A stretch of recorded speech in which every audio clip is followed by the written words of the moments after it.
வணக்கம். ஞாயிறு போற்றதும் அமைப்பை சார்ந்த அத்தனை பேருக்கும் என்னுடைய நன்றி. அழைத்தமைக்கு நன்றி, வாய்ப்பினுக்கு நன்றி. கொஞ்சம் கூச்சப்படுற மாதிரி தான் எல்லாரும், குறிப்பாக இறைமதி அவர்கள் பேசினார்கள். எங்கே பார்ப்பதென்று தெரியல, கேமரா என்ன பார்க்க, நான் வேறு எங்கே பார்க்க முடியாததான் பார்த்தாகணும். இந்த தலைப்பு தேடி தேடி எடுத்த தலைப்பு அல்ல.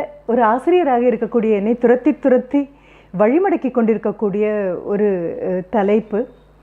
நிற்க அதற்கு தக. கேட்பதற்கு ரொம்ப சுலபமான ஒன்று, செய்வதற்கு மிகவும் கடினமான ஒன்று. நிற்க எதற்கு தகன்னு தெரியாது, நிற்க என்றால் என்ன என்று தெரியாது, தக என்பதன் முழு பொருளும் புரியாது. ஆனாலும் நிற்க அதற்கு தக கேட்பதற்கு மிக மிக சுலபமான ஒன்றாக இருக்கு. இவ்வளவு பெரிய அறிவு நிறைந்த சபை, வள்ளல்கள் நிறைந்த ஒரு சபையில் இதை கொண்டு வந்து முன்னால் வைப்பது கூட இறைவனுக்கு ஒரு படையல் வைப்பதை போலத்தான். ஏன்னா இங்கே வேறு எதற்கும் இந்த சூழல் இடம் தராது. வெறும் நேர்கொண்டு பார்த்து பேச போகிறோம். இந்த நிற்க அதற்கு தக, இது புரியாவிட்டால் என்ன செய்வது அப்படின்னு ஒரு கேள்வி வரும்பொழுது வழித்துணையாக வள்ளுவம்னு இடையில கொண்டு வந்து நான் சேர்த்தேன். இந்த வழித்துணையாக எல்லாரும் ஏற்றுக்கொள்ள முடியாது. வாழ்க்கை துணையாக ஏற்றுக்கொள்வது ஒன்று, கல்விக்கு துணையாக ஏற்றுக்கொள்வது என்பது ஒன்று, ஞான குருவாக ஏற்றுக்கொள்வது என்பது ஒன்று. ஆனால் வழித்துணையாக அப்படின்னு சொல்லும் பொழுது போகும் வழி என்னவென்று தெரிய வேண்டும், அது எவ்வளவு தூரம் இருக்கும் என்று தெரிய வேண்டும், அது எத்தனையாக பிரியும் என்பது தெரிய வேண்டும், இதற்கு துணையாக நிற்கக்கூடிய நபர்கள் துணைதானா என்பது தெரிய வேண்டும். இவை பல விஷயங்கள் இதற்குள்ள வரக்கூடியது. இதற்காக இப்படி ஒரு தலைப்புக்குள் நான் போனேன் அப்படின்னு என்னை நானே காரணம் கேட்டுக்கொள்ளும் பொழுது, knowing is different from doing அப்படிங்கிற அந்த ஒரு இடையில் இணைக்க முடியாத பெரும் பிளவு ஒன்றை பார்க்கும் பொழுது நிற்க அதற்கு தக என்று என் மனதுக்குள் தோன்றியது. வள்ளுவனுடைய பெரும் கருணை தான் அது. இங்கே போகும்பொழுது விழுந்து விடுவாய், இங்கே போகும்போது தடுமாறுவாய், இங்கே போகும்போது குழம்புவாய் அப்படின்னு ஒரு நபர் எடுத்து சொல்ல வேண்டும் அப்படின்னா ரொம்ப அழகாக சொன்னார். கம்பன் சொன்னதனால் கம்பனை யாரும் ஏற்கவில்லை, இளங்கோ சொன்னதனால் இளங்கோவை யாருக்கும் ஏற்கவில்லை, அவர்களுக்கெல்லாம் முன்னாலேயே வள்ளுவன் சொல்லிவிட்டதால் அவனை யாரும் ஏற்கவில்லை.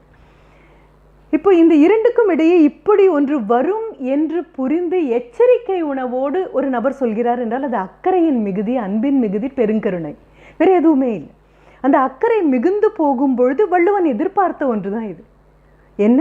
நிற்க அதற்கு தக என்று நான் சொல்லாமல் போவேனே, ஆனால் இவர் கற்றவை எல்லாம் கற்றது என்று கணக்கில் எடுத்துக்கொள்வார்கள், அதில் வரக்கூடிய கசடை பற்றி கவலைப்பட மாட்டார்கள். அதனால் அதை கசடை களைந்த பின் என்ன செய்வோம் என்று நிற்கக்கூடியவர்களுக்கு அதற்கு தக நில் என்று ஒரு வார்த்தையை கொடுத்திருக்காங்க. இதையும் தாண்டி முன்னால் போகணும் அப்படின்னா கல் தோன்றி மண் தோன்றா காலம் அப்படின்னு போகிறோம்.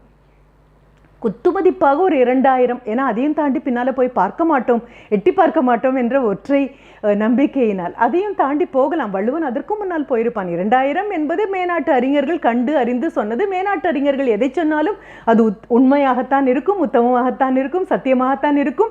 இல்லாவிட்டாலும் அது இருக்கும் என்ற நம்பிக்கை நமக்கு இருக்கும் பட்சத்தில் அவர்கள் சொல்வதெல்லாம் உண்மையாக இருக்கும். 200 ஆண்டுகளுக்கு வந்து போன ஒரு அயல்மொழி, அது தரக்கூடிய ஒரு மிரட்சி, அது கல்விக்குள் பாய்ந்து கடுகை துளைத்து உள்ளே போய் மரபணுவாக உட்கார்ந்து விடுமோ என்ற அடிப்படையான ஒரு அச்சம், இவையெல்லாம் சேர்ந்து வரும்பொழுது தான் 2000 ஆண்டுகளுக்கு முன்னால் எழுதி சென்ற நபர் எவ்வளவு பெரிய கருணையோடு எதையோ கொடுத்து சென்றிருக்கிறாய், அதை காணாமல் ஏன் உட்கார்ந்து கொண்டிருக்கிறோம். இது டீகொலோனியலிட்டி அப்படின்னே நான் சொல்வேன். காலனியம், அதற்கப்புறம் போஸ்ட் காலனிசம் அப்படின்னு ஒன்று கொண்டு வந்தோம். அதையும் தாண்டி இதிலிருந்து இதை கழித்து எப்படி எடுப்பது, இந்த சிந்தனையிலிருந்து எப்படி நான் மாறி வருவது. இது 200 ஆண்டுகள் அடிமைப்பட்டு அதனால் என் மரபணுவை கூட மாற்றிவிடக்கூடிய கல்வி திட்டத்திலிருந்து நான் என்னையும் என் அடுத்த தலைமுறையும் எப்படி காப்பாற்றிக் கொள்ளப் போகிறேன் அப்படின்னு பார்க்கும் பொழுது வள்ளுவன் என்ற வழித்துணை எனக்கு கண்டிப்பாக தேவைப்படுகிறது. அது எத்தனை வயது கடந்து போனாலும் சரி, இருட்டில் போனாலும் சரி, காட்டில் போனாலும் சரி, வனவிலங்குகளுக்கு நடுவில் போனாலும் சரி, என்னை நான் எதிர்கொள்ள, என்னை நான் ஏமாற்றிக் கொள்ளாமல் இருக்க, என்னிடம் என் நட்பை நானே நிலைப்படுத்திக் கொள்ள எனக்கு வள்ளுவன் கண்டிப்பாக பக்கத்தில் நிற்க வேண்டும். அதனால் வழித்துணையாக வள்ளுவம். சேர்ந்திருக்கக்கூடிய எல்லோருக்கும் வள்ளுவனை மிகவும் பிடிக்கும், பாரதியை மிகவும் பிடிக்கும், கம்பனை பிடிக்கும். பிடித்த நபர்களை தாண்டி பீடித்த நபர்களும் நமக்கு உண்டு. நன்மையாக இருப்பவையெல்லாம் பிடிக்கும், பிணியாக இருப்பவையெல்லாம் பீடிக்கும். இப்போ வள்ளுவன் சில சமயம் நம்மை பீடித்து உள்ளதையும் நாம் பிடிக்கும் என்று தப்பாக நினைத்து கொள்வதால் அதிலிருந்து நம்மளை காப்பாற்றுவதற்காக வள்ளுவன் பக்கத்தில். இத்தனை வள்ளுவனை பேசுகிறோம், அடுத்த தலைமுறைக்கு வள்ளுவனை நம்மால் கொண்டு செல்ல முடிந்ததா அப்படின்னா அது ஒரு பெரிய ஒரு வருத்தப்படக்கூடிய ஒரு கேள்விக்குறி தான். அது கேள்விக்குறியாக பார்க்காமல் இல்லை, என்னால் முடிந்த அளவு சொல்கிறேன். எனக்கு தெரிந்த அளவு 1330 குறளில் இத்தனை என்னால் முடியும். என்னெல்லாம் செய்திருக்கோம் அடுத்த தலைமுறைக்கு கொண்டு போகும்பொழுது மேடை பேச்சுக்குள் கண்டிப்பாக வள்ளுவன் வரணும். ஏன்னா அவசியங்களுக்குள் அவையெல்லாம் வந்தாகிவிட்டது. வள்ளுவனை சொல்லாமல் ஒரு மேடை பேச்சு கிடையாது. சரி, வள்ளுவன் இல்லாமல் நம்மால் சில விஷயங்களை செய்ய முடியாது அப்படின்னா மேடை பேச்சில் வள்ளுவன் கண்டிப்பாக வந்து ஆக வேண்டும். மறுவேட போட்டியில் வள்ளுவன் கண்டிப்பாக வந்து ஆக வேண்டும். மனனம் செய்யக்கூடிய போட்டியில் வள்ளுவன் கண்டிப்பாக வந்தாக வேண்டும். சிறார்களுக்கான நினைவு போட்டி திறனை நாம் யூகிக்க வேண்டும், அதை கணிக்க வேண்டும் என்றால் வள்ளுவன் கண்டிப்பாக வந்து ஆக வேண்டும். மேற்கோள் காட்ட வள்ளுவன் கண்டிப்பாக வந்தாக வேண்டும். இதிலெல்லாம் வள்ளுவனை அவசியமாக கொண்டு வரும். ஆனால் உண்மையில் வள்ளுவன் அவசியத்தை தாண்டிய ஒரு ஆள், ஆடம்பரம், கட்டுப்படி ஆகணும் வள்ளுவனை கையில் வைக்க. வள்ளுவன் என்ன காரணம் அப்படின்னா, ஏதோ வாழ்க்கை பிடிக்காமல் போகும்போது திரும்பி பார்த்தால் இனிப்பாகவோ துவர்ப்பாகவோ கசப்பாகவோ நமக்கு உதவி நம் நாவினுடைய சுவையை மாற்றி கொடுத்து வாழ்க்கையில் மீண்டும் ஒரு பிடிப்பை ஏற்படுத்துவதற்காக இருக்கக்கூடிய நபர் அல்ல Valluvan. Is a main course meal, உணவு, மொத்த உணவு வள்ளுவன். இந்த மொத்த உணவை எடுத்துக்கொள்வதென்றால் மொத்தமாக எடுத்துக்கொள்ள வேண்டும், விலக வேண்டும் என்றால் மொத்தமாக விலக வேண்டும். இல்லை ஒரு மனப்பாட செயலில் எனக்கு கிடைத்தது அல்லது 20 வரிகளுக்கு மிகாமல் ஒரு கட்டுரை எழுதுவதற்கு அவர் உதவியாக இருந்தார். இதை தாண்டி வள்ளுவனை நம்மால் கொண்டு செல்ல முடியுமா? இல்லை ஒரு அரசு பேருந்தில் உட்கார்ந்திருக்கும், கண் பார்க்கக்கூடிய இடத்தில் எழுதக்கூடியதாக இருக்கலாம், அல்லது வாகனத்தை நிறுத்தி வைத்து விட்டு ஒரு சிக்னல் விழ வேண்டும், அதற்காக காத்து நிற்கும்பொழுது அங்கே இருக்கக்கூடிய ஒரு வளைந்த சுவரில் எழுதியிருக்கக்கூடிய ஒன்றாக இருக்கலாம், கல்விக்கூடங்களின் சுவர்களில் எழுதியிருக்கக்கூடிய ஒன்றாக இருக்கலாம். இது அல்ல. இதை தாண்டி பார்ப்பதற்கு கூட நமக்கு துணிவு இல்லை என்பது தான் உண்மை. இப்போ என்ன பண்ண முடியும்? இந்த வள்ளுவனை வழித்துணையாக கொண்டு போகணும்னா 1330 உள்ளங்கையில் கொண்டு வந்து உட்கார வைக்க வேண்டிய தேவை இல்லை. ஒரு 8 குறுமிளகு இருந்தது, மிளகு இருந்ததுன்னா எதிரி வீட்டில் கூட சாப்பிடலாம் அப்படின்னு சொன்னால் ஒரு 10 குறள் பக்கத்தில் இருந்தால் நான் எனக்கு பகையாகாமல் இருக்க என்னை காப்பாற்றிக் கொள்ள முடியும் அப்படிங்கிறதுக்காக தான் வள்ளுவன் கிட்ட வந்தது. இந்த வள்ளுவனை கையில் எடுக்கும் பொழுது கனமான பாத்திரமாக மனம் இருக்க வேண்டிய கட்டாயம் கண்டிப்பாக இருக்கு. சரி, யாராவது வாழ்த்த எனக்கு வயதில்லை வணங்குகிறேன் அப்படின்னு சொல்லும்பொழுது நான் புன்னகைத்துப்பேன். என்ன காரணம் அப்படின்னா, கடவுளை கூட வாழ்த்தி தொடங்கும் நபர்கள் தான் இந்த கலாச்சாரத்தில் இருப்பவர்கள். அது பல்லாண்டு பாடியவர்களானாலும் சரி, இல்லை வள்ளுவன் போல கடவுளை வாழ்த்தி தொடங்கி, இட்ஸ் நாட் ஆங்கிலத்தில் வர மாதிரி இன்வோகேஷன் என்பதோடு நான் இதை ஒப்பிட்டே பார்க்க மாட்டேன். கடவுள் வாழ்த்து என்பது வேறு. என்னை படைத்த கடவுள் மேல் எனக்கு எவ்வளவு நம்பிக்கை இருக்கிறதோ அதே அளவு நம்பிக்கை கடவுளுக்கும் என் மேல் இருக்கிறது என்று தோன்றினாலே அல்லாமல் கடவுளை வாழ்த்து இறங்க முடியாது. இது இருவழி போக்குவரத்து அப்படின்னே சொல்லுவேன், 2 way டிராஃபிக். எனக்கு என்னை படைத்தவன் மேல் எவ்வளவு அசைக்க முடியாத நம்பிக்கை இருக்கிறதோ அதே போல் என்னை படைத்த இறைவனுக்கும் என் மேல் அசைக்க முடியாத நம்பிக்கை இருக்கிறது. எந்த காரணத்திற்காக என்னை படைத்திருக்கிறாரோ அதை செய்து முடித்த பின்புதான் இங்கிருந்து நான் மீண்டு போவேன். கணக்கு காட்டும் பொழுது 2 பேருடைய கணக்கும் சரிசமமாக இருக்கும் என்ற நம்பிக்கையின் அடிப்படையில் மட்டும்தான் ஆண்டவனை வாழ்த்த முடியும், இயற்கையை வாழ்த்த முடியும், மனிதர்களை வாழ்த்த முடியும். வாழ்த்துவதற்கு வயதே வேண்டாம், தகுதி மட்டும்தான் வேணும். வயது ஒரு தகுதியும் அல்ல. அப்படி கணக்கில் எடுத்துட்டோம் அப்படின்னா, தொடங்கும் பொழுதே இந்த தாழ் பணியக்கூடிய விஷயத்தை, அது தாளாக இருக்கலாம், அடியாக இருக்கலாம், எடுத்து பார்த்தோன்னா கடவுள் வாழ்த்துல 3 பாடல்கள் அகர முதல எழுத்தெல்லாம் தொடங்குறாரு. அது போக 2 குறள் தவிர மற்ற எல்லாவற்றிலும் தாழ் பணிதல். இந்த தாழ் பணிதல் அப்படிங்கிறது நாம் சமீப காலங்களில் என்னவாக நினைச்சிட்டோம் அப்படின்னா, பாரதி சொல்லக்கூடிய அச்சமும் பேடிமையும் அடிமை சிறுமதியும் உச்சத்தில் கொண்டு காலை பிடிப்பதை அல்ல வள்ளுவன் சொல்கிறான். அதை சொல்லுவதற்கு வள்ளுவன் தேவையே இல்லை. நமக்கு அடையாளம் தெரியும். அச்சமும் பேடிமையும் அடிமை சிறுமதியும் காரியமாக வேண்டும் என்ற கட்டாயத்தினால் கால்களை தேடிக்கொண்டு போகக்கூடிய அந்த முகங்களும் அந்த முகபாவமும் அந்த எண்ணங்களை பற்றியும் நமக்கு தெளிவாக தெரியும். ஏனால் வாய் பொய் சொல்லலாம், உடலால் பொய் சொல்ல முடியாது. அந்த உடல் மொழியை பார்க்கும்போது நமக்கு தெரியும் இது என்னது அப்படி. ஆனால் வள்ளுவன் பார்க்கக்கூடியது அப்படி அல்ல. எல்லாவற்றையும் துறந்து நிற்கக்கூடிய ஒருவன், விருப்பு இல்லாத ஒரு நபர். இவை அத்தனை பேரை இப்படிப்பட்ட ஒருவனின் தாளை நான் வணங்குகிறேன், அப்படி வணங்காவிட்டால் நான் வந்த வேலை நிறைவேறாது.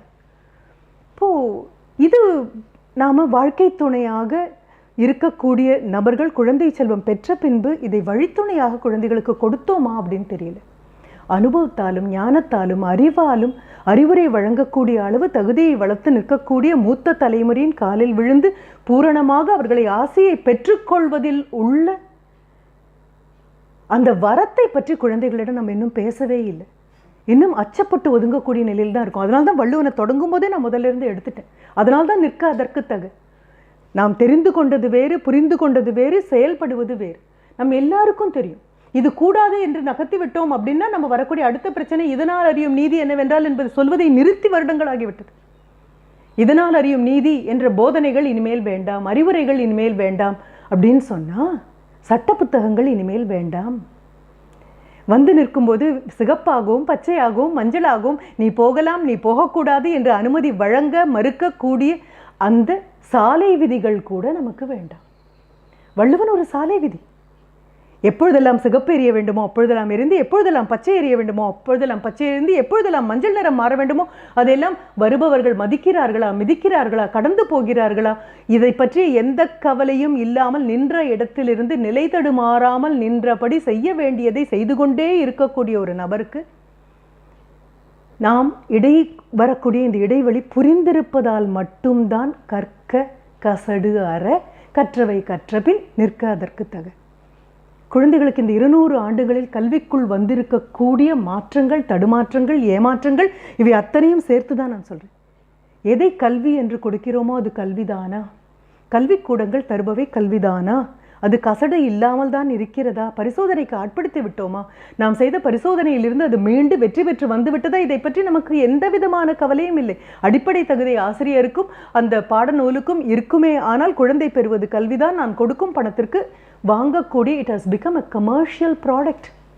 எதில் தடுமாற்றம் வருகிறதோ அங்கே வள்ளுவன் வந்து நின்று கொண்டு சொல்வது கற்க. முடிவெடுத்துக் கொள்ளுங்கள். எதை கற்க போகிறோம் என்பதை நீங்கள் முடிவெடுத்துக்கொள். கற்க, ஆனால் எதை கற்றாலும் கசடு அற. எங்கிருந்து இந்த வார்த்தை? செம்மொழி என்று சொல்கிறோம், செவ்விலக்கியம் என்று சொல்கிறோம். 2000 ஆண்டுகளுக்கு முன்னால் எந்த வார்த்தை புழக்கத்தில் இருந்ததோ அந்த வார்த்தையை அருகில் கொண்டு வந்து நம்மால் வைத்துக்கொள்ள முடியும் என்றால், இன்றும் புழக்கத்தில் இருக்கும் என்றால், இன்றும் அதே பொருளை கொடுக்கும் என்றால் அது செம்மொழி, அது செவ்விலக்கியம். உரையாசிரியர்களை நான் உடன் அழைக்கவே இல்லை. நான் நச்சினார்க்கினியத்தை கூப்பிடவில்லை, பரிமேலழகரை கூப்பிடவில்லை, யாரையும் கூப்பிடலை. வள்ளுவனை எடுத்து பக்கத்தில் வச்சுட்டு என்னுடைய முப்பாட்டனுடைய மொழி எனக்கு புரியவில்லை என்றால் பிரச்சனை என்னிடம் இருக்கிறதே தவிர என் முப்பாட்டனிடம் இல்லை என்ற தைரியத்தோடு எடுத்து மடியில் வைக்கும் பொழுது இன்னும் கற்க என்றால் கற்க என்று மட்டும்தான் பொருள், கசடு என்றால் கசடு என்று மட்டும்தான் பொருள். வீட்டில் அடிப்படையாக பயன்படுத்தக்கூடிய நாம் கல்வி அறிவு இல்லாத நபர்கள் என்று கையை காட்டக்கூடிய அந்த நபர்கள் உட்பட கசடு என்பதற்கு பொருள் வள்ளுவன் சொன்னதற்கும் அவர்கள் புரிந்து கொண்டதற்கும் எந்த மாற்றமும் கிடையாது. இந்த கசடு அறையினால் கல்வியின் ஜாடையிலேயே கசடும் உள்ளே வரும். அதைத்தான் இப்போ பார்க்குறோம். நம்ம டிகிரி இஸ் நாட் எஜுகேஷன். நாம் வாங்கும் பட்டங்களும் அல்ல கல்வி. கல்வி என்பது வேறு. ஏதோ ஒன்று வாங்கும் பொழுது விரல் இடுக்கு வழியாக நழுவிப்போன ஒன்றை நாம் இதுவரை கண்காணிக்கவே இல்லையே, கண்காணிக்காமல் போவோம் என்று 2000 வருடங்களுக்கு முன்னால் ஒரு மனிதனால் தீர்க்க தரிசனத்தோடு பார்க்க முடியுமே. ஆனால் நாம் பார்ப்பது வெறும் பார்வை மட்டும்தான். எல்லாவற்றையும் தாண்டி ஒரு நபரால் பார்க்க முடியும்னா அது தரிசனம். அது வள்ளுவனால் முடியும் என்றால் கற்க கசடு அற. எதெல்லாம் கசடோ அதை அடையாளம் கண்டுகொள். கல்விக்கூடங்கள் கண்டுகொள்ளாவிட்டால் வீடாவது கண்டுகொள்ள வேண்டும். என் குழந்தைக்கு கிடைக்க வேண்டிய கல்வி இதுவல்லவா?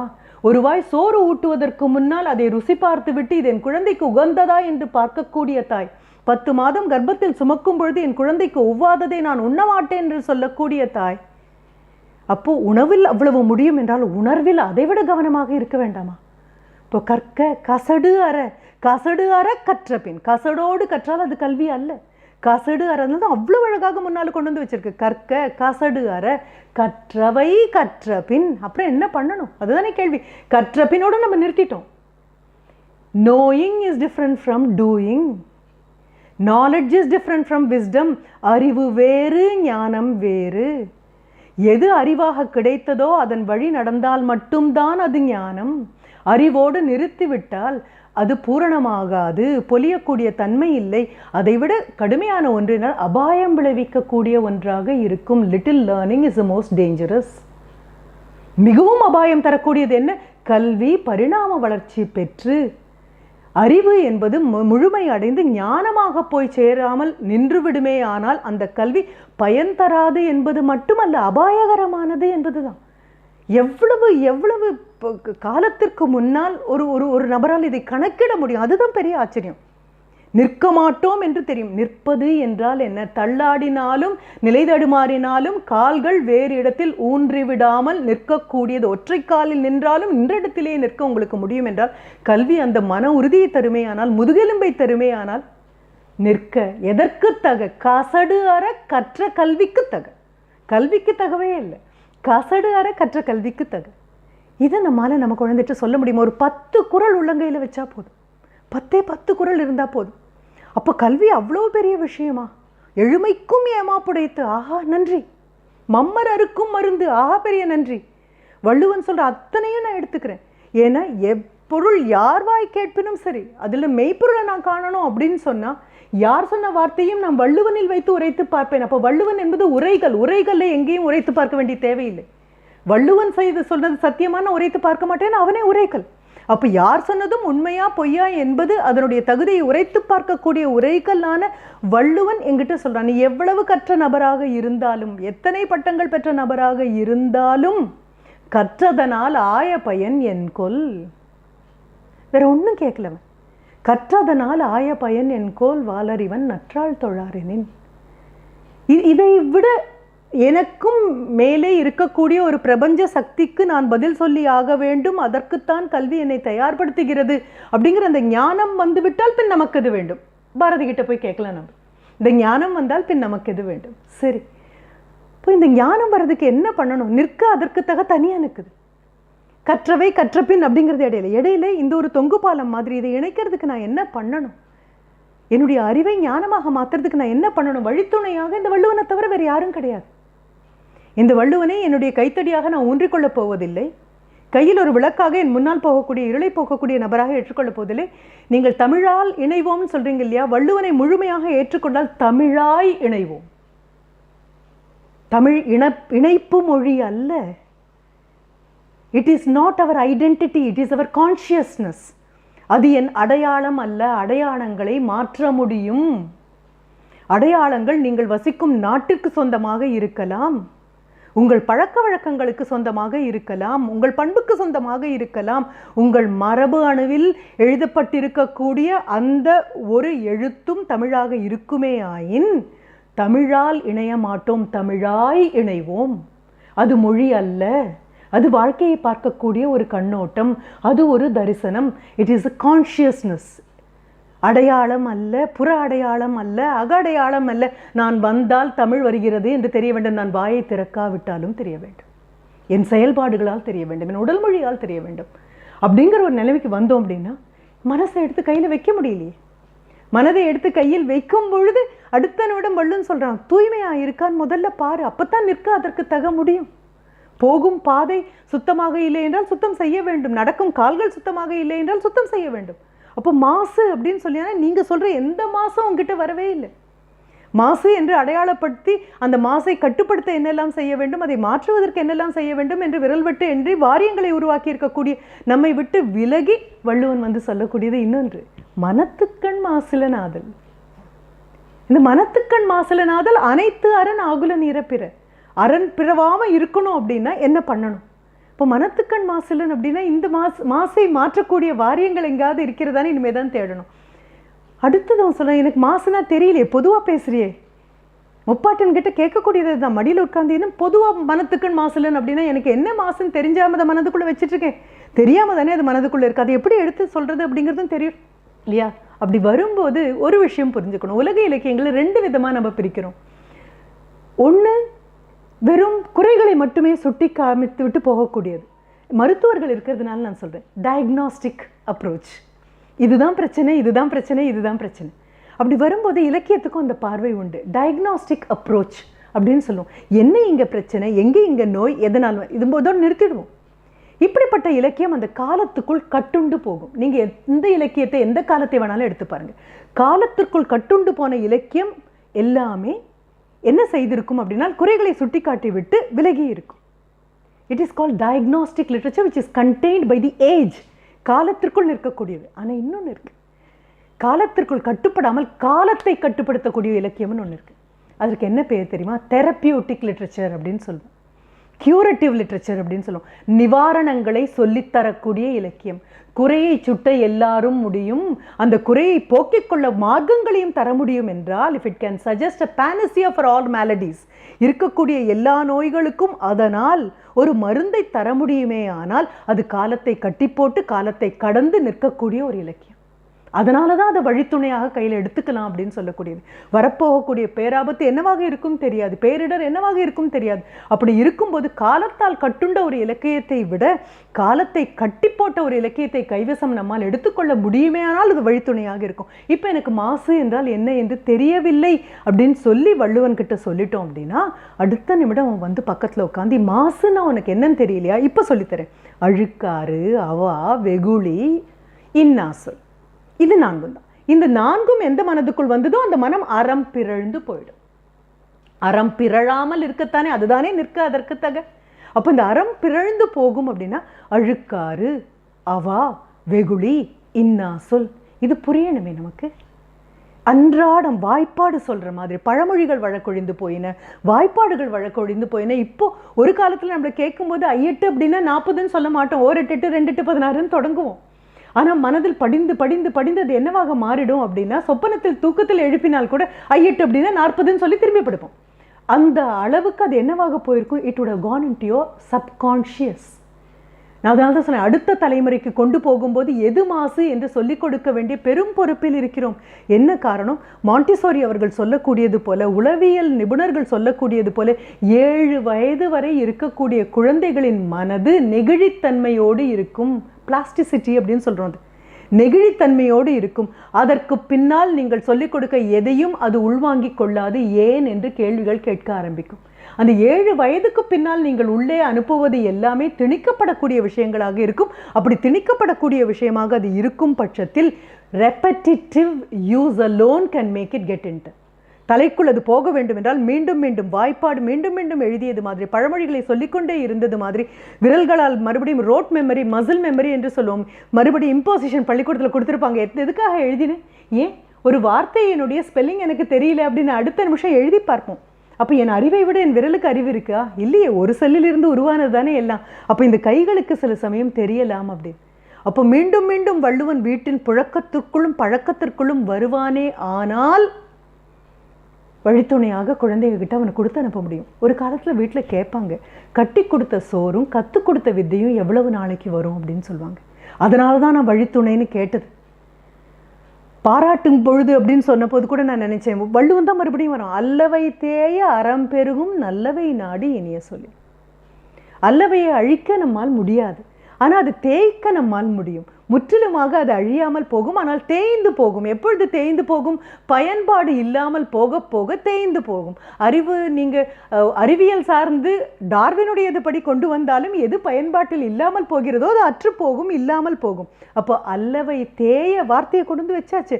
அல்லவை தேய அறம் பெருகும் நல்லவை நாடி இனிய சொல்லின். அதை கைவசம் எடுத்ததுக்கப்புறம் இந்த 4 மாசுகள் என்னன்னு பார்த்தா, அழுக்கார், தன்மேல் எந்த விதமான மதிப்பும் இல்லாமல் மரியாதையும் இல்லாமல் போகக்கூடிய நபர்களுக்கு மட்டுமே தான் தாழ்வு மனப்பான்மை என்ற ஒன்று உருவாகும். மற்றவர்களை வைத்து நம்மை அளவிட முயற்சி செய்யும் பொழுது மட்டும்தான் நமக்கு அந்த பலவீனம் தோன்றும். அப்படி வரும்பொழுது முதலில் நிறுத்தக்கூடியது வள்ளுவன் அழுக்காறு. மற்றவர்களை பார்த்து பொறாமைப்படுவதற்கு உனக்கு என்ன இருக்கிறது, நீ முழுமையான நபர் அல்லவா, நீயாக படைக்கப்பட்டிருக்கிறாய் அல்லவா, அப்படி இருக்கும் பொழுது உன்னுடைய முயற்சி திருவினையாக்காதா, உன்னுடைய எண்ணங்கள் எல்லாம் நிறைவேறாதா, உன் மனதில் திண்ணிய எண்ணம் இருக்க பெறின். இதை அத்தனையும் சொல்லும்போது போராமையினால் வருவது என்பதை புரிந்து கொண்டு அழுக்காறு, அது உள்ளே வந்துவிட்டால் நல்லது உள்ள வர வழியே கிடையாது. அழுக்காறு எனும் பாவி, அவர் அப்படிதான் சொல்றாரு. நம்ம யாரையும் பாவின்னு கூட திட்டமாட்டோம், வள்ளுவன் திருத்தமாக சொல்றாரு. இது நமக்குள் வருமே ஆனால் அழுக்காறு எனும் ஒரு பாவி திருச்செற்று தீயுழி உய்த்து விடும். நீ தேடியே போக வேண்டாம், இந்த பாவியை மட்டும் உள்ள அனுமதிச்சோம் அப்படின்னு. எத்தனை கடுமையான வார்த்தை, எத்தனை காலங்களுக்கு முன்னால் எழுதப்பட்டது. யாரையும் சொல்லலை, ஒரு பண்பை சொல்றாரு, உன்னுடைய ஒரு பலவீனத்தை சொல்றாரு. அப்போ அழுக்காருன்னு ஒன்று உள்ள வந்ததுன்னா எனக்கு நானே எதிரியாக மாறுவேன். அந்த மாசு வராமல் பார்த்துக்கோ, நீ முழுமையான நபர்னு புரிந்துகொள். என்ன காரணம், உன் உள்ளத்தனியது தானே உயர்வு, உன் உள்ளத்தனியது உயர்வு. அப்போ வெள்ளத்தனியது மலர் நீட்டம், திரும்பி பாரு. அந்த மலரின் நீளம், அந்த வெள்ளம் எப்படி மேலே போகும்போதெல்லாம் அதனால் போக முடியுமோ அதுபோல உள்ளத்தனேது உயர்வு. உள்ளம்னாலே என்ன? உயர்வுள்ளதை உள்ளுவது தான் உள்ளம். அப்போ உள்ளுவதெல்லாம் உயர்வுள்ளல் அப்படின்னு ஒரு பக்கம் சொல்லிட்டு அழுக்கார நகர்த்திட்டியா. அடுத்தது அவா. இந்த அவாவுக்கு டெஃபனிஷன் அப்படின்னு நம்ம சொல்லும் பொழுது வள்ளுவன் மாதிரி கொடுக்கறதுக்கு வேற யாராவது இருக்காங்களா அப்படின்னு தெரியல. ரொம்ப அழகா சொல்றாரு. அஞ்சுவதோறும் அரணே. எதெல்லாம் செய்யக்கூடாது உள்மனது சொல்கிறதோ அதெல்லாம் அறம் சார்ந்த விஷயங்கள்.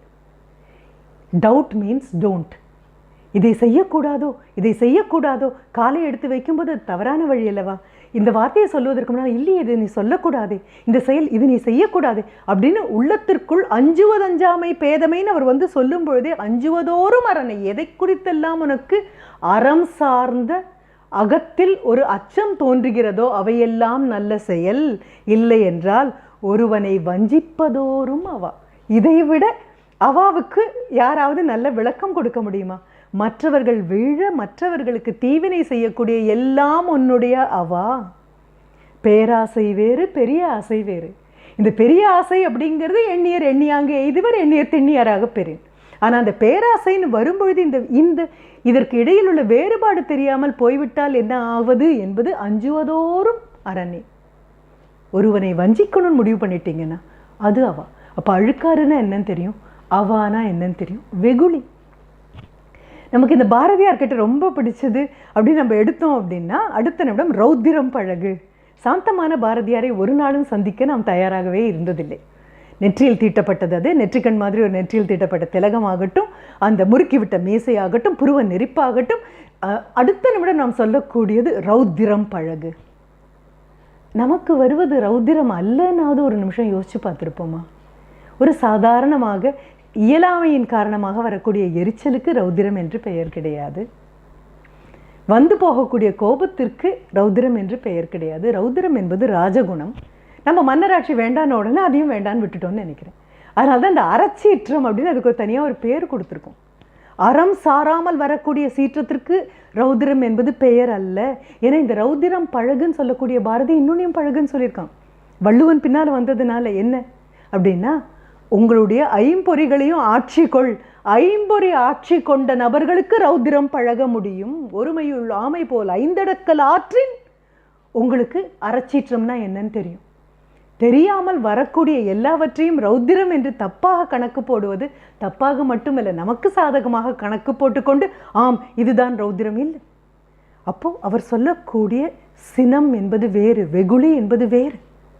சினம் என்னும் சேர்ந்தாரை கொல்லி, ஆட்கொல்லி, உடனிருந்தே கொல்லும் நோய் அப்படின்னு ஒன்று பார்க்கணும். அப்படின்னா என்னுடைய ஐம்புலன்களுடைய கட்டுப்பாட்டை இழந்து என் வாயிலிருந்து வரக்கூடிய அந்த வார்த்தை, அதனால் ஏற்படுத்தப்படக்கூடிய காயம், இவை எல்லாமே அதை தீயோடு தான் கொண்டு போய் வைப்பார். அவருக்கு நெருப்பு ஏன் இவ்வளவு பிடிக்கும்னு எனக்கு தெரியல. நான் கையில் எடுத்தது ஒரு 4-5 குறளை தான். எல்லாருக்கும் எல்லா குறளும் தெரியும். ஆனாலும் இந்த கோணத்தில் பார்த்தால் இந்த நிற்க அதற்கு தக சாத்தியமாகுமா அப்படிங்கிறது மட்டும்தான். நெருப்பு ஏன் இவருக்கு இவ்வளோ பிடிக்கும்னு தெரியல. என்ன காரணம் அப்படின்னா, தீயினால் சுட்டப்புண் உள்ளாரும். பௌதிகம் படித்தவர்களுக்கு நல்லாவே தெரியும், உள்ள ஆறுறது வேற, ஆறுறது வேற. எல்லா விதமான காயங்களும் ஆறும். ஆனால் உள் ஆறுவது அப்படின்னா தீயினால் சுட்டப்புண். உங்களுடைய 2 வீலர் எடுத்துகிட்டு போனீங்கன்னா அந்த சைலன்சர் அதில் கால் சுட்ட அனுபவம் இருந்தால் கூட தெரியும். உள்ளுக்குள்ளே அப்படியே இருக்கும், மேலே தோல் வந்துடும், உள்ள ஆறவே ஆறாது. எவ்வளவு தெளிவாக தீயினால் சுட்டப்புண் உள்ளாரும். ஆறாதே எப்போ? சினம் மிகுந்து போகும்போது வரக்கூடிய நாவினால் சுட்ட புண் அல்ல, வடு. விழும்பொழுதே அது வடுவாகத்தானே விழும். அதனால தான் நான் சொல்லி, இது செவ்விலக்கியம் ஏன் சொல்கிறேன், அன்னைக்கும் இன்னைக்கும் ஒரு வார்த்தை மாற்றாமல் யாருடைய ஒரே ஆசிரியருடைய உதவியும் நாடாமல் என்னால் சொல்ல முடியும் அப்படின்னு சொன்ன இதுதான். அவ்வளவு கோபம் வந்தாச்சா? செல்லிடத்து காப்பான் சினம் காப்பான், நல்லிடத்து காக்கில்லேன் காவா காலேன். ரொம்ப கோபம் வரும் பொழுது காட்டக்கூடிய நபரிடம் என்னால் காட்ட முடியவில்லை என்றால் யாரால் திருப்பி காட்ட முடியாதோ அந்த நபர்களிடம் காட்டுவதே வீரம் என்று நினைத்துக் கொள்கிறோம். கோபம் வேறு, வீரம் வேறு. ஈரம் இல்லாமல் வீரம் ஒரு நாளும் இருந்ததில்லை. எந்த மனத்தில் ஈரம் இருக்கிறதோ அந்த மனத்தால் மட்டும்தான் வீரத்தை காட்ட முடியும். அதனால்தான் ரொம்ப அழகாக பாரதி வந்தபோது சொல்வான், ரௌத்திரம் பழகு, போர் தொழில் பழகு. இது ரெண்டை தவிர வேறு எதையுமே பழக சொல்லலாம் புதிய ஆத்திச்சூடியில். இது ரெண்டு மட்டும்தான் சொன்னேன். என்ன காரணம் அப்படின்னா, கையில் இருக்கக்கூடிய படைக்கலன் அல்ல போருக்கு தேவை, அறம் சார்ந்து நிற்கக்கூடிய ஈரம் உள்ள வீரம்தான் தேவை. அப்போ செல்லிடத்து காப்பான் சினம் காப்பான். வீட்டில் புழக்கத்துக்குள்ள வர வேண்டியது, குழந்தை கோபப்பட்டு அதையும் இதையும் தூக்கி வீசும் பொழுது சொல்ல வேண்டிய ஒன்று. செல்லிடத்து காப்பான் சினம் காப்பான். அப்பா அம்மா கிட்ட கோபம் வந்து அடுத்த நிமிஷம் போய் தன் கையில் இருக்கக்கூடிய சின்ன பொம்மையுடைய கையை தனியாக காலை தனியாக பிச்சு வீசணும் அப்படின்னு அந்த குழந்தை கேட்கும்போது என்ன காரணம்? அது கையில் இருக்கக்கூடிய அந்த விளையாட்டு பொருளால் திருப்பி காட்ட முடியாது. எங்கெங்கேயோ இருக்கக்கூடிய கோபத்தை கொண்டு வந்து காண்பிப்போம். எதுவும் கிடைக்கவில்லை அப்படின்னா சாலையில் போகும்பொழுது கிடைக்கக்கூடிய ஒரு தீப்பெட்டியோ அல்லது ஒரு சாதாரண மாம்பழத்தின் கொட்டையையோ கூட மிதித்து விட்டு போகணும் அப்படின்னு தோணும் நமக்கு. ஏன்னா செல்லிடத்து காப்பான் சினங்காப்பான், அல்லிடத்தின் காக்கில்லேன் காவாக்காலேன்.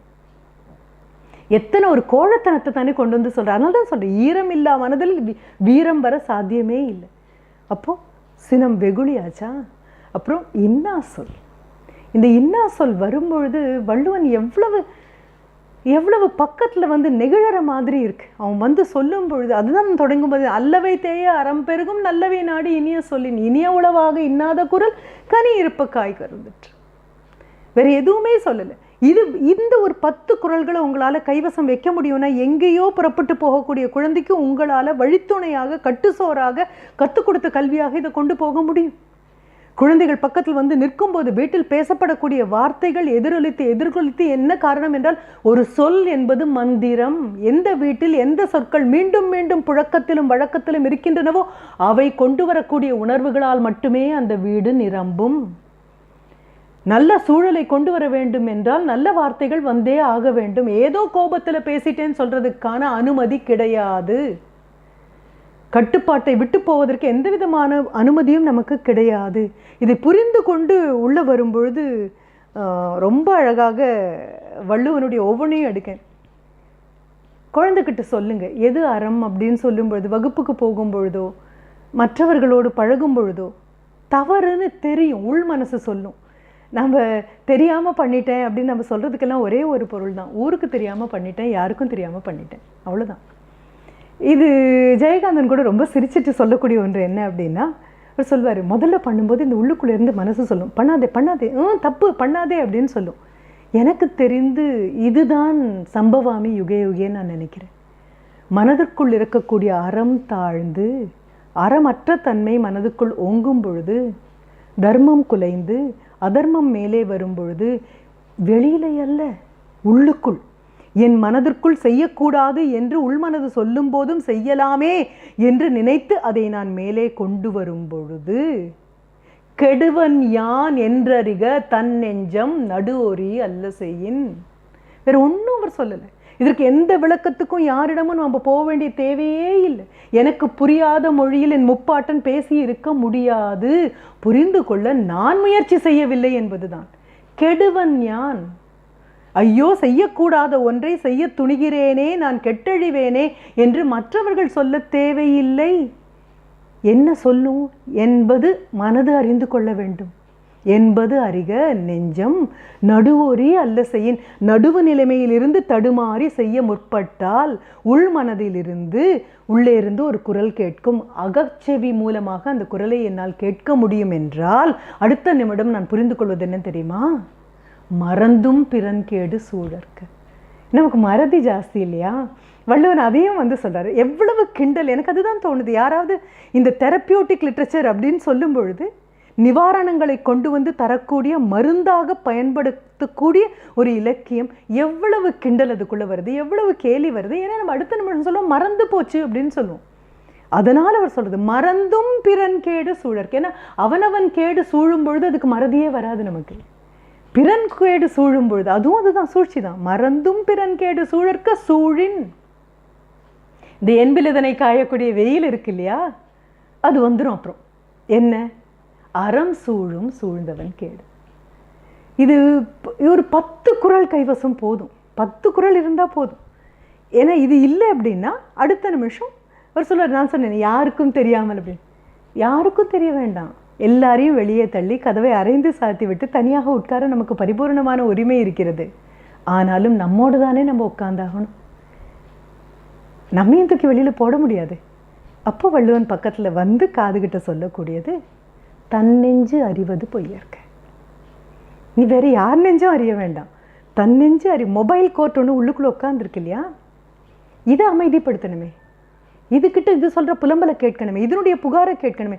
இதே மாதிரி மகாகவிகளாக மாற்று நிவாரணங்கள் தந்த மகாகவிகள் அத்தனை பேரும் சொல்லியிருக்காங்க. நீங்கள் போய் ஷேக்ஸ்பியர் கிட்ட உட்காந்து அடுத்த நிமிடம் லேடி மேக்பத் யாருக்கும் தெரியாமல் மன்னனை கொன்ற பின்பு உள்ளங்கையில் ஒரு இரத்த துளிகள் இருப்பதாக தேய்த்து தேய்த்து கழுவிக்கொண்டு வாசனை பார்த்து கொண்டு, I never knew the old man had so much of blood. அந்த கிழட்டு அரசனிடம் இவ்வளவு ரத்தம் இருந்தது என்று தெரியவில்லையே. அரேபியாவில் இருக்கக்கூடிய அத்தனை வாசனை திரவியங்களும் என் உள்ளங்கை இல்லை, கையில் இல்லை. என்ன தன்னெஞ்சே தன்னை சுடும். மறுபடியும் தீ தன்னெஞ்சே தன்னை சுடும். இப்போ இதை கொண்டு வந்து நம் குழந்தைகள் கிட்ட அறம் சார்ந்ததை கொடுக்க முடியும்னா நிற்க அதற்கு தக சாத்தியமாக இருக்கும். இல்லை அப்படின்னு சொன்னால் the duality, knowing is different from doing. எல்லாம் படித்திருப்போம், இதை விடவும் அதிகமாக படிக்க முடியாது, எல்லா விதமான திறவுகளையும் பெற்றாகிவிட்டது, இவனை வில்வித்தையில் வெற்றி கொள்ள யாரும் இல்லை என்று ஒரு நபருக்கு மாணாக்கனுக்கு எல்லாம் சொல்லிக் கொடுத்த பின்பும் குருட்சேத்திர அந்த யுத்தம் வருகிறது, அந்த போருக்காக தன்னை தயார் செய்து கொண்டவனாக ஒரு அர்ஜுனனை நாம் பார்க்கும் பொழுதும் எல்லாம் தயார் நிலையில் இருந்தாலும் சொந்த பந்தங்களை கண்முன்னால் பார்க்கும் பொழுது தோளில் இருக்கக்கூடிய வில் நழுவி கீழே விழக்கூடிய சாத்தியம் உண்டு. Knowing is different from doing. எப்பொழுது நான் செய்வது வேறு, அறிவது வேறு, இந்த அறிந்து கொண்டதை நான் என் செயல்பாட்டில் கொண்டு வந்து சேர்க்க முடியுமே ஆனால் அந்த ஞானம் வந்து நிற்கும். அதுதான் அந்த நிற்கத்தக. அந்த நிற்க அதற்கு தக என்கிற அந்த சின்ன விஷயத்தை மட்டும் குழந்தைங்கிட்ட சொன்னால் போதும். இப்போ நம்ம கேட்கலாம், 21ஆம் நூற்றாண்டில் 2021 28ஆம் தேதி நவம்பர் மாதம் 12லிருந்து 2 வரைக்கும் இருக்கக்கூடிய இந்த யுகத்தின் சாதாரண பிரஜைகளாகிய நமக்கு இது கட்டுப்படியாகுமா மேடம்? அப்படியெல்லாம் சொன்ன வாழ்க்கையெல்லாம் வாழ முடியாது மேடம். அப்போ ஓப்பனாக எல்லாரும் பார்க்குற மாதிரி பகிரங்கமாக சொல்லலாம். வள்ளுவனை வச்சுட்டு காலம் தாட்ட முடியாது. அதனால தான் நான் சொன்னேன் ஆடம்பரம். வள்ளுவன் ஆடம்பரம். மேற்கோள் காண்பிப்பது மிகவும் சுலபமானது, நம்மால் முடியும். மேடை பேச்சுக்கு மிகவும் சுலபமானது. கட்டுரை எழுத நமக்கு மிகவும் அழகாக முடியும். மனப்பாட செய்யுளா இன்னும் நன்றாக இருக்கும். இது மாறுவேட போட்டியா அதை விட அழகாக இருக்கும். இவை எல்லாம் மேலோட்டமாக போக்கக்கூடியது மட்டும்தான், அதில் கசடும் சேர்ந்து வரும். ஆனால் அன்றாட வாழ்க்கையில் அறத்தை உங்களால் தக்க வைத்து கொள்ள முடியுமே ஆனால் வள்ளுவனை விட உங்கள் நலம் விரும்பி இன்னொரு நபர் கிடையாது. உங்கள் நலம் விரும்பி பக்கத்திலிருந்து, அதனால தான் அவன் சொல்லுவான், இடிப்பார் இல்லாத ஏமராமன்னன் கெடுப்பார் இல்லானும் கெடும் அப்படின்னு சொல்றதுக்கு காரணம், ஒவ்வொருவரும் அவரவர் மனதிற்கு அவரவர் மன்னர் தான்.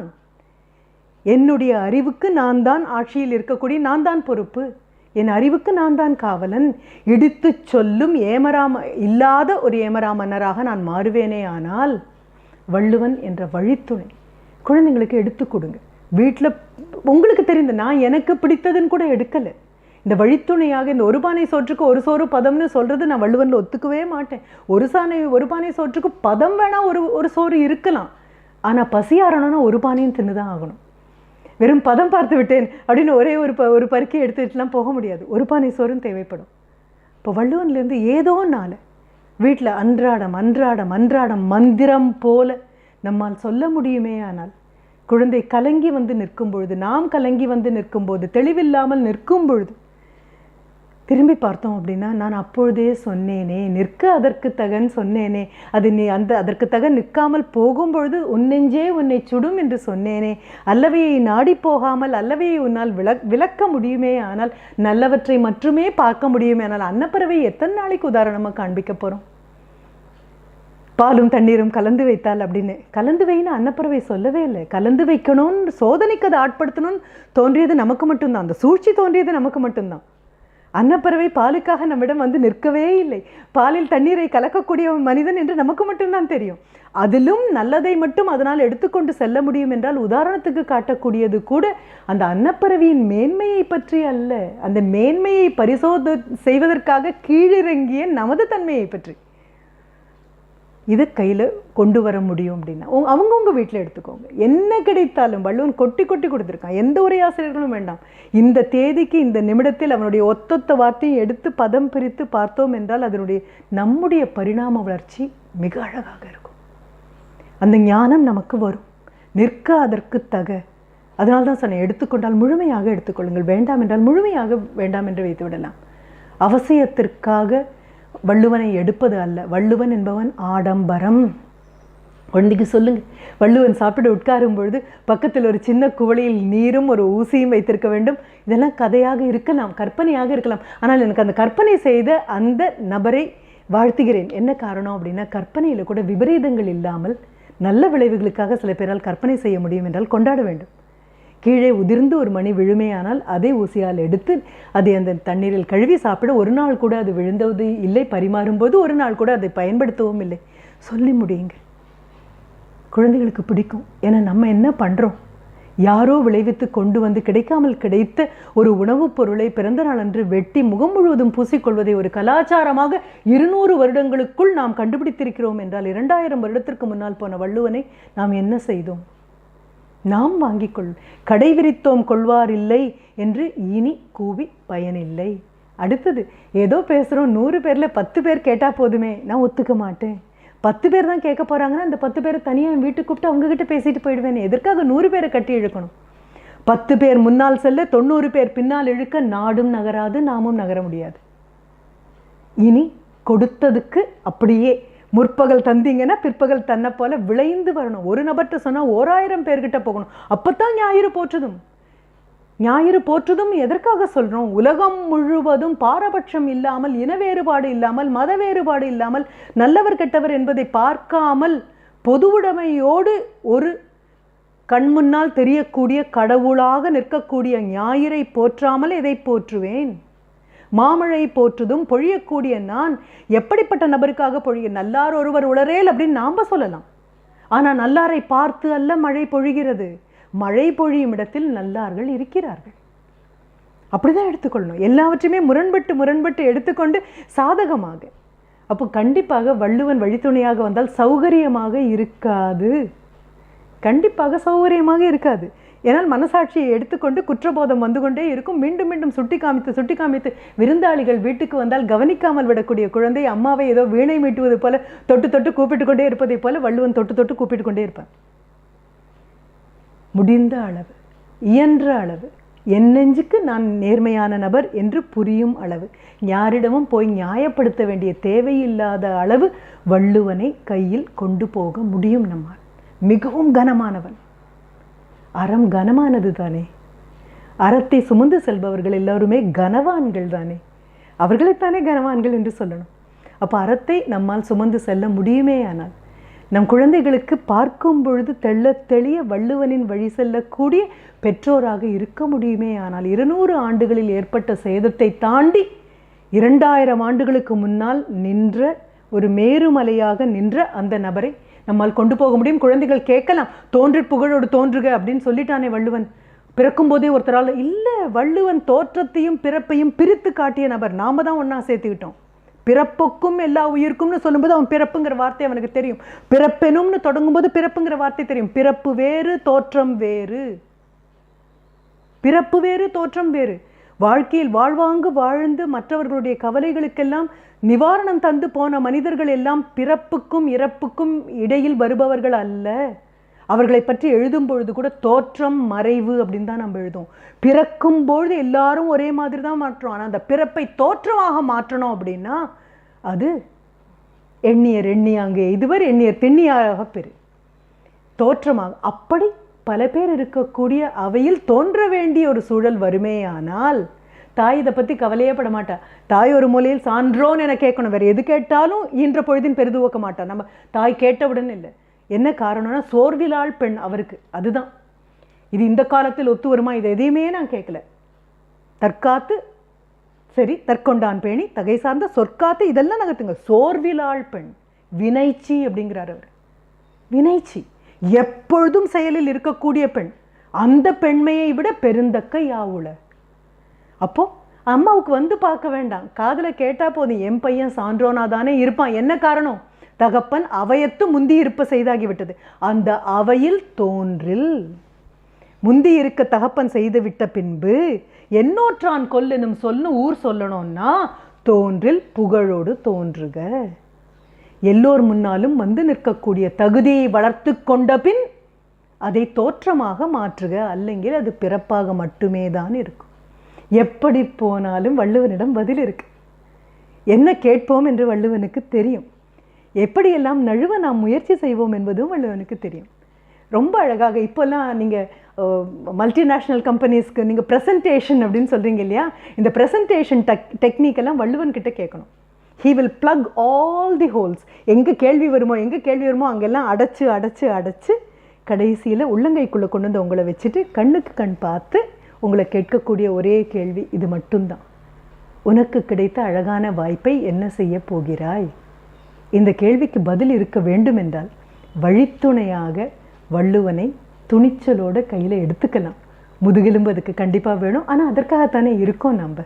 அப்படி இருக்க முடியும் என்றால் நிற்க அதற்கு தக என்று அவன் அக்கறையோடு பெருங்கருணையோடு சொன்ன அறிவுரை உண்மையாக மாறும்.